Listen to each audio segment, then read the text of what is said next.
நான் சட்டமன்ற உறுப்பினராக வெற்றி பெறவில்லை என்றாலும் கூட அமைச்சரவையிலே சேர முடியும். தாவேக தரப்பிலிருந்தும் அவ்வாறு அழைப்பு விடுக்கப்பட்டது. நம்முடைய கட்சியின் முன்னணி தோழர்களும் அதை வலியுறுத்தினார்கள். நல்ல பொறுப்பை எடுத்துக்கொள்ள முடியும்.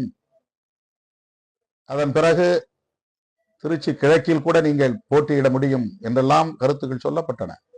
பதவி ஆசை இருந்திருந்தால் உடனடியாக அதற்கு நான் இசை தந்திருக்க முடியும், இணங்கி இருக்க முடியும். தொடக்கத்திலிருந்து நான் சொன்னேன், கட்சியே அமைச்சரவையில் இடம்பெறாது என்ற முடிவெடுத்த நிலையில் பிறகு இடம்பெறுவது என்று வந்தால் நான் அதற்கு இணங்க மாட்டேன் என்பதை உறுதிபட சொன்னேன். இப்போதும் பல பேர் திருச்சி கிழக்கிலே திருமாவளவன் போட்டியா என்றெல்லாம் பேசிக் கொண்டிருக்கிறார்கள். 100 விழுக்காடு நான் சொல்லுகிறேன், நான் எந்த இடைத்தேர்தலிலும் போட்டியிட மாட்டேன். அதற்கான வாய்ப்பில்லை.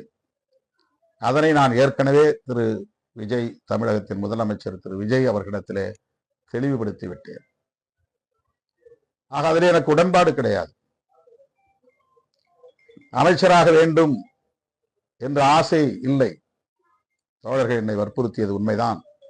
முன்னணி தோழர்கள் என்னிடத்திலே சொன்னது உண்மைதான். எனக்காக திரு விஜய் அவர்களிடத்திலே பேசியது உண்மைதான். ஆனால் அதற்கு நான் உடன்படவில்லை. இது என்னுடைய மனம் எனக்கு இட்ட கட்டளை. இது நான் யாருக்காக இந்த முடிவு எடுக்கவில்லை. யாரும் அப்படி என்னை இன்ஃப்ளூயன்ஸ் செய்துவிட முடியாது.